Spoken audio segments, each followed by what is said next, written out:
comigo, amanhã você vai levar a palavra. Eu falei assim, não, eu achei que eu iria dar uma salvação. E o pastor até sabe, toda vez que você é ganhado, você ganha a oportunidade para levar a palavra de Deus, as pernas tremem, a gente fica preocupado, porque a gente não tem que falar coisa da gente, a gente tem que falar de Deus Todo-Poderoso. A irmã Thaís veio e falou sobre algo de pregar para as pessoas que estão lá fora, e isso foi incendiando no meu coração. Eu abri um escrito, a qual eu já tinha ali na minha Bíblia, e todos os hinos foi falando de salvação. Todos os hinos foi falando de esperança para um perdido. E o tema da mensagem que eu quero colocar nesta noite é para salvar uma vida, que se encontra no livro de 2 Reis, no capítulo 5. Uma história muito conhecida, que até mesmo as crianças conhecem essa história. Mas foi essa palavra que Deus colocou no meu coração hoje. Porque aqui em Santa Isabel, nós estamos em um campo, e um campo a qual ele pode frutificar, e ele vai frutificar. E eu creio e profetizo que daqui uns dias vai ter que alargar as portas, as paredes dessa igreja. Quando começar a frutificar em Santa Isabel, as sementes que estão sendo plantadas, todos vocês aqui que estão aqui, é frutos de semente. E esses frutos dão 100 por 1, 60 por 1 e 30 por 1. Então Deus vai usar a sua vida para impactar a vida de pessoas aqui fora. Você não vai ser mais a mesma pessoa que vai vir apenas na igreja para ouvir uma palavra. Pelo contrário, você vai ser uma pessoa que vai começar a frutificar dentro da sua casa, vai começar a frutificar no seu trabalho, na sua escola. E quando você assustar que não, você ganhou Santa Isabel. Glória a Deus! A palavra do Senhor é uma palavra que vai falar sobre um general, que é Naamã. A palavra do Senhor, a minha versão, ela vai ser um pouco diferente das suas, mas os irmãos vão acompanhando o texto. Naamã, o comandante do exército da Síria, era muito respeitado e estimado pelo seu rei do seu país, porque por meio de Naamã o Senhor tinha dado uma vitória ao exército dos sírios, e ele era um soldado valente, mas sofria de uma terrível doença de pele. Num dos seus ataques contra Israel, um sírio havia sido levado como prisioneira, uma menina israelita, que ficou sendo escrava da mulher de Naamã.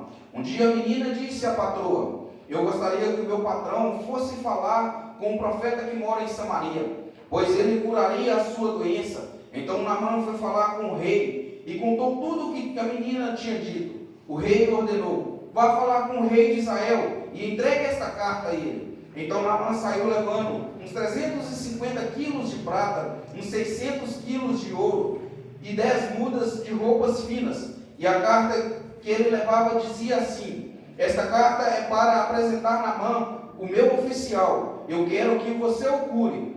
Quando o rei de Israel leu a carta, rasgou as suas roupas em sinal de medo e exclamou: como é que o rei da Síria quer que eu cure este homem? Será que ele pensa que eu sou Deus e que tenho o poder de dar a vida ou de tirar a vida? Ele está querendo briga. O profeta Eliseu soube disso, soube do que havia acontecido, e mandou dizer ao rei: por que o Senhor está tão preocupado? Mande que este homem venha falar comigo, e eu mostrarei a ele que há um profeta em Israel. Então Naamã foi com os seus cavalos, e os seus carros, e parou na porta de Eliseu.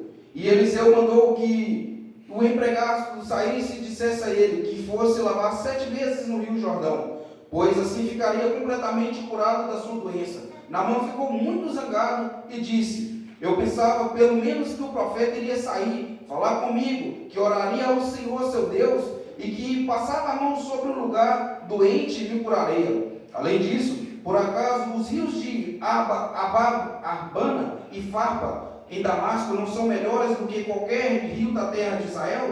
Será que ele não poderia me mandar lavar num deles e ficaria curado? E foi embora muito bravo. Então seus empregados foram até ele, o lugar onde ele estava, e disse: se o profeta mandasse que o Senhor fizesse alguma coisa difícil, por acaso o Senhor não o faria? Por que o Senhor não pode ir se lavar como ele disse e ficaria curado? Então Naamã desceu até o rio Jordão e mergulhou 7 vezes, como Eliseu tinha dito, e ficou completamente curado. e a sua carne ficou firme, sadia como a de uma criança.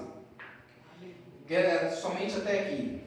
Soberano Deus e maravilhoso Pai, Deus, a tua palavra foi lida, Pai, e eu quero, Pai, que o Senhor me diminua aqui, Pai, porque a única estrela que tem que brilhar aqui é o Senhor. Tu és o dono dessa casa, o dono dessa festa, Tu és o dono da nossa vida, Pai.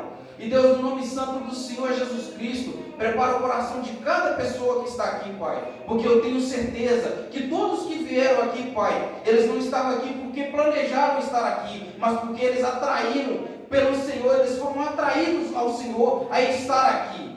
Então, Pai, que o inimigo, Pai, não venha, Pai, tomar, Pai, a semente que vai ser plantada aqui, Pai, que venha ser uma semente frutífera, que o coração de cada um, Pai, esteja aberto. Pai, limpa as nossas mentes agora, Pai, para nós podermos ouvir a Tua palavra. Pai, que o Senhor, Pai, quiser me usar, usa, Pai, como um canal limpo do céu, Pai, para transmitir a Tua noiva tudo que o Senhor quer, Pai. Se o Senhor quiser curar, o Senhor cura. Se o Senhor quiser libertar, Pai, que o Senhor liberta. A casa é tua, Pai. A festa é tua. Fica à vontade, Pai. E fala com a tua igreja aquilo que o Senhor quer falar. Assim eu oro com ações de graça no nome do Senhor Jesus Amém. Cristo. Amém. Antes de falar da vida de Naamã, esse comandante sírio, eu quero contar uma história de algo que aconteceu antes de chegar a esse episódio de Naamã.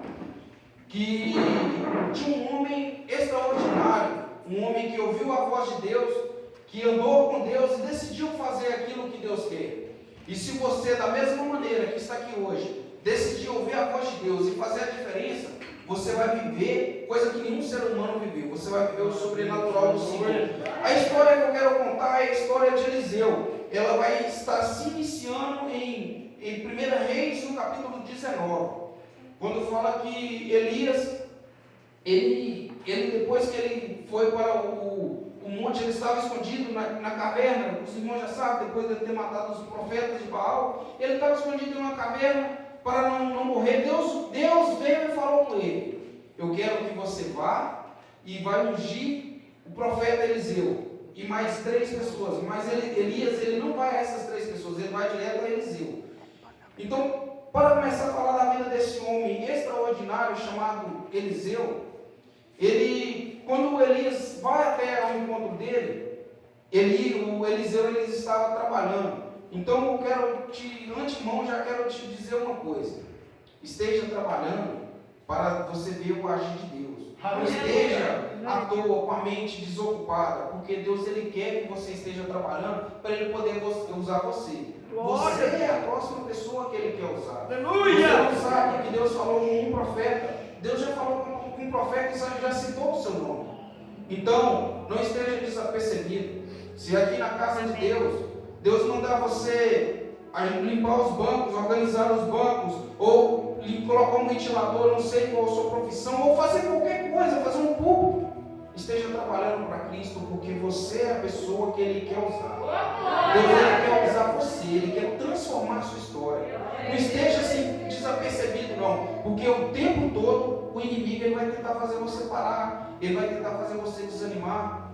Então esteja sempre em consagração a Deus, porque é você que Ele quer levantar. Então Eliseu estava trabalhando, e ele trabalhando, pegando ali com os seus arados e arando terra. Não estava desocupado, estava com a mente ocupada. E de repente o profeta aparece e fala, o homem de Deus aparece e fala: Deus mandou eu vir até você, ungir você, você vai ser a próxima pessoa, você vai ser a próxima geração, você é quem vai marcar a história. Então quando ele chama, quando ele recebe esse chamado, quando Deus te chamar, você atento à voz dele. Glória a Deus. Presta atenção no que você vai fazer. Você atento à voz de Deus. Ele automaticamente deixou tudo, prostrou e começou a adorar a Deus. E depois, em seguida, ele ofereceu os bois que ele estava trabalhando em oferta. E não parou para pensar nada. Ele só falou assim: deixa eu despedir dos meus pais e vou te seguir. Se Deus te chamar para uma terra distante, você vai, porque Ele é contigo. Aleluia. Ele é a luz que ilumina o seu caminho. E ele é quem segura nas suas mãos e fala assim: não tema, é eu que estou te conduzindo. E Ele vai te chamar. Então, aqui Eliseu, ele ouviu, saiu, ofereceu um sacrifício a Deus. e saiu para cumprir o chamado do Senhor. Em Santa Isabel, Deus já te chamou para fazer a diferença em Santa Isabel. Só que às vezes você fica pensando assim, será que eu sou capaz?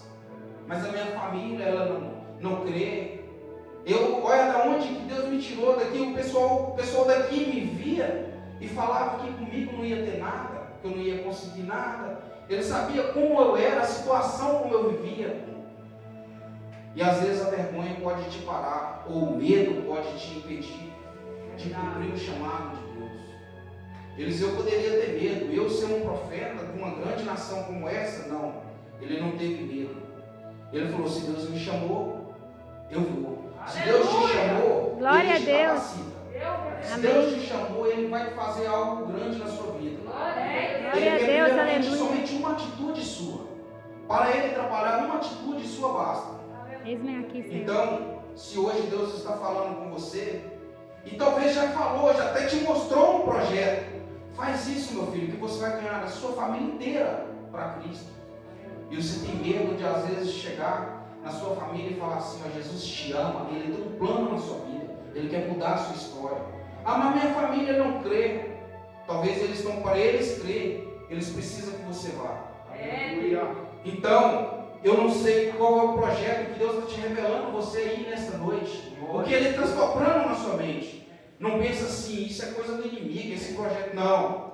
O inimigo ele vai tentar tirar esse projeto.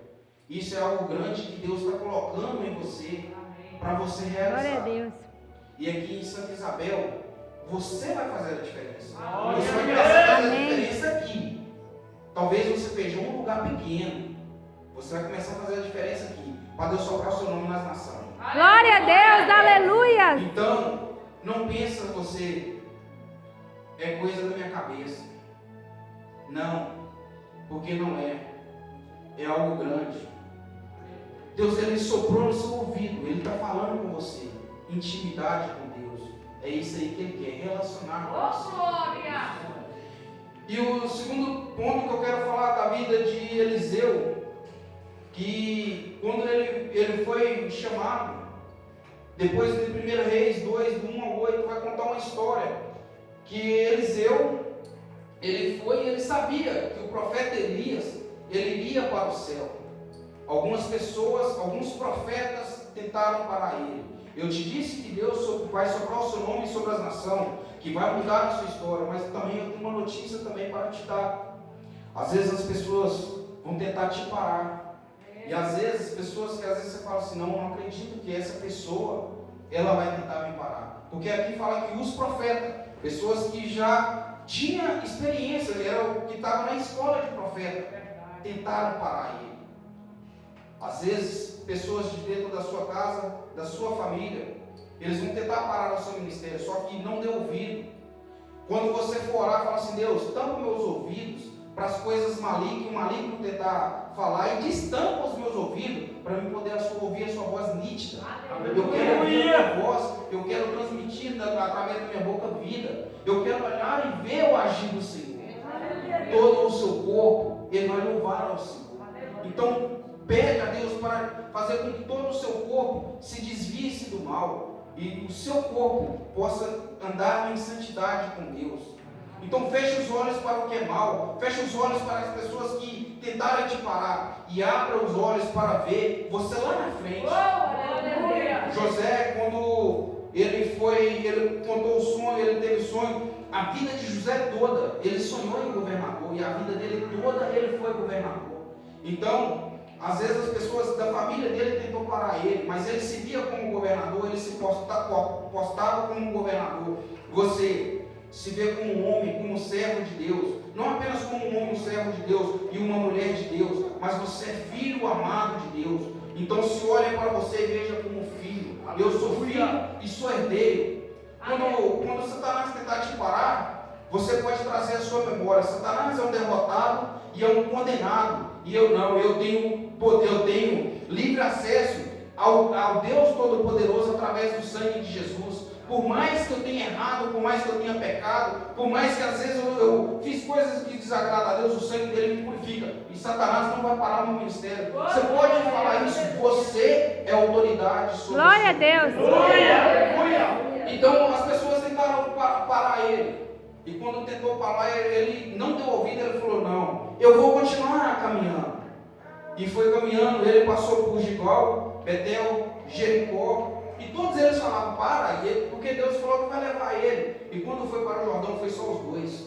Deixa eu te falar que sim, vai chegar um momento em que Deus ele vai te levar a um ponto de intimidade, que todas as pessoas que tentaram te parar, que falaram contra a sua vida, que você não é capaz, que você não vai conseguir, elas vão ficar para trás. Porque o nível de intimidade é só você e Deus que vai passar.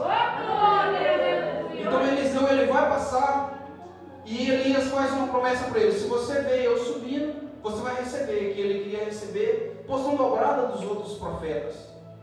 Então Deus ele vai te dar hoje, nessa noite, o que você está pedindo. Amém. É porção dobrada, recalcada, Glória a Deus. sua vida. Deus ele vai te dar algo grande, mas ele quer que você passe com ele. Ajuda a passar contigo, Senhor. Em Ezequiel, no 48, vai falar de águas no tornozelo, nos joelhos, nos ombros, e águas que você tem que passar a nada. Deus ele quer isso, ele quer te levar em nível de profundidade, de intimidade com ele. Então ele não está ouvindo, e os irmãos sabem o que acontece. Ele vê o homem de Deus subindo, e Deus ele derrama a porção sobre a vida dele. E quando Deus derrama uma porção sobre a sua vida, como você vai se portar? Como? E aí, Tiago, eu recebi agora a porção dobrada, o que eu vou fazer? O que você vai fazer? Vai pegar essa porção dobrada e vai utilizar. Você vai pegar as experiências que você teve com Deus e vai fazer com que essas experiências alcancem outras pessoas. Aleluia. Depois que ele recebe a porção dobrada, em 2 Reis, a história dele já vai pular de 1 Reis, no capítulo 19, para 2 Reis, no capítulo 2. Ela vai falar de águas que eram improdutivas, águas que causavam aborto. Então, essas águas, elas eram as águas que, a Bíblia fala que eram águas boas, mas causavam aborto, águas que levavam à morte. Eliseu, ele ora a Deus, pega um pouco de sal e joga sobre essas águas. E essas águas passam a transformar em águas boas, que vai transformar vidas. E deixa eu te falar algo sobre o sal. A Bíblia fala que nós somos o sal da terra e a luz do mundo. Então deixa eu te falar algo sobre o sal, que às vezes a gente não percebe. O sal no nosso alimento, se a gente colocar muito, a gente não consegue nem comer, fica ruim. E se colocar pouco também fica assim, sem gosto, tem que ser temperado. Mas é só para o alimento que o sal é necessário? Não. O nosso corpo, ele tem 7 cavidades do nosso pulmão que sopra o sangue. E esse sangue, ele vai para o cérebro, que faz com que eu movimente uma mão, com que eu fale. Mas só que para o sangue, por si só, ele não chega até o cérebro. Para chegar ao seu cérebro, que te dá todo o seu comando, precisa de sal. Apenas uma única gotícula de sal chega numa veia tão fina, ao pontinho do dedo, onde que o sangue venoso não pode chegar. Então você tem dentro da sua vida, que está correndo sobre você, o sal do mundo. O mundo está com sede, o mundo precisa de você. E o sal não é só para isso. Trabalhei 7 anos com ourives na fabricação de joias. E quando a gente fundia o ouro ele dá uma camada preta por cima. Quando você pega o sal e joga sobre ele tira toda a impureza. Então você vai tirar a impureza do mundo. Você é o sal. E aqui, se tem alguém que está impuro do seu lado, você tem poder de tirar a impureza dessa pessoa. E todos aqui estão calçados. Às vezes você pensa assim, mas o meu calçado foi feito de petróleo, de algo sintético. Não. Para ele ganhar liga, ele precisou do sal. Então você consegue trazer união. O sal consegue trazer união. O sal não é só para comer. Você é o sal do mundo. Você é a luz dessa terra. Então você tem autoridade sobre a sua vida. E essas águas, elas se tornaram vida. Elas passaram a gerar vidas na onde que gerava morte. Você foi chamado para gerar vidas. E um outro ponto importante que vai falar que ele vai gerar fé em outras pessoas. Primeiramente, ele vai realizar sonhos em 2 Reis 8:37. Vai contar a história da viúva que não tinha um filho. Eu estou resumindo a história dele para me chegar na mão, você vai entender logo. Ele vai chegar na vida de uma viúva. A viúva via como uma de Deus, construiu uma casa para ele, só que ela tinha um sonho, ninguém sabia. Ele realizou sonhos. Quem sonha? Glória a Deus. Nunca deixa de sonhar, porque os seus sonhos vão te levar em lugares altos. É os seus sonhos que vão fazer você caminhar. Amém. Então, não pensa assim, um dia eu sonhei ser pregador, mas eu não me vejo como pregador. Essa mulher tinha um sonho de ter um filho. Deus revelou para ela e Deus fez algo grande, deu um filho para ela. Então, Deus ele vai entrar em famílias através de você. Ele quer isso, ele deseja isso. Ele quer que você seja um realizador de sonhos. Glória a Deus.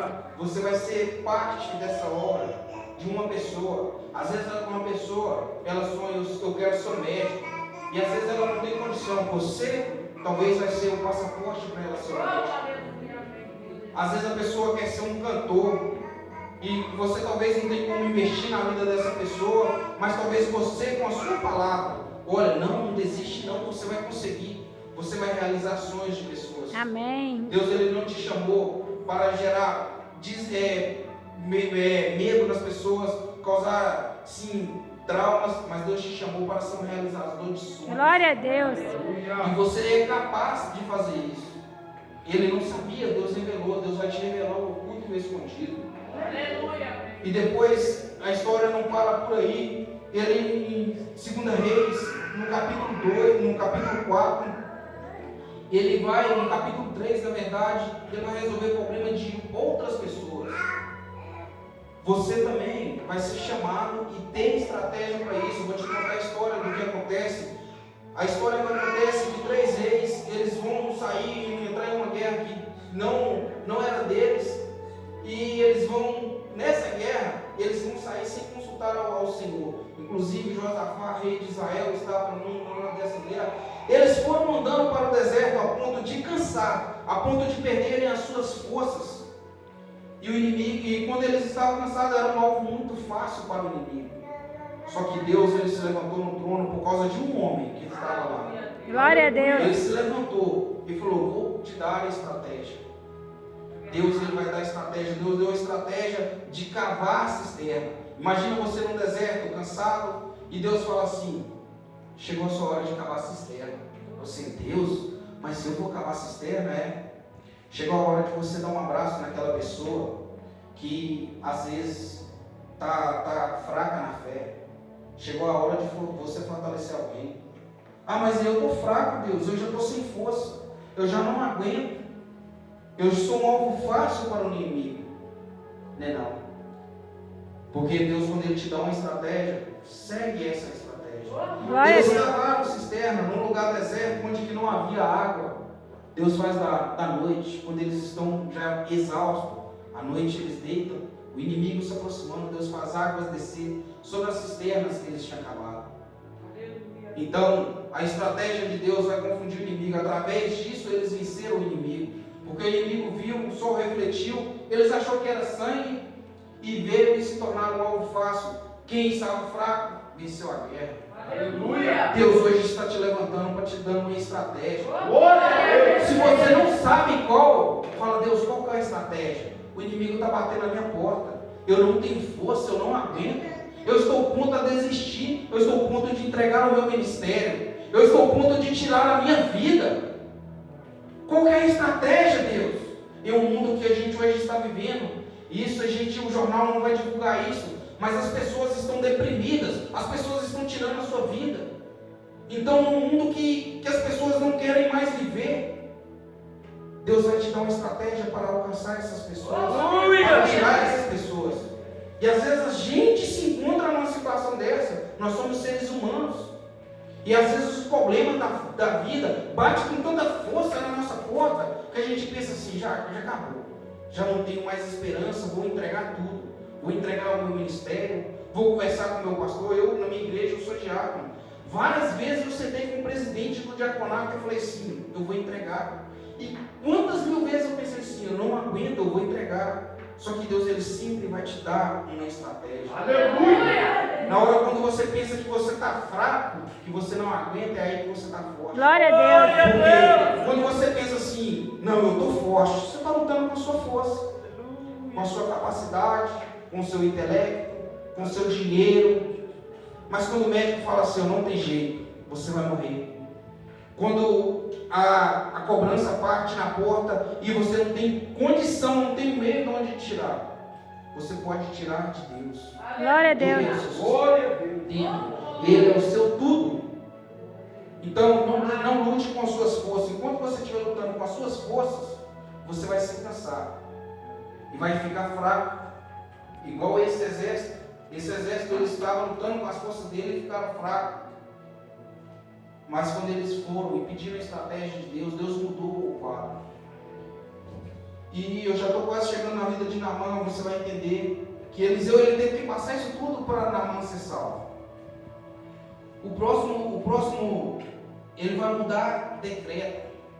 Deus mudou o decreto na vida de Daniel, quando Daniel foi jogado na fornalha, na cova dos leões. Sadraque, Mesaque e Abednego foram jogados na fornalha de fogo. Deus mudou o decreto. Aqui, quando Deus vai mudar o decreto aqui, um dos empregados de Eliseu, sem saber, pega o veneno e coloca sobre o alimento. Os profetas comem e vai passar mal. Que tá, essa história está escrito em 2 Reis 4, do 38 ao 44. Eles iriam morrer. Só que Deus falou assim, não é morte, é vida. Não é morte, é vida. O médico pode ter falado que sim, ou você pode achar que morreu, acabou. Realmente acabou. Não, mas Deus falou assim, eu quero mudar o decreto. Por causa de Daniel, o rei da Babilônia, Nabucodonosor, ele fez um decreto que toda a nação iria adorar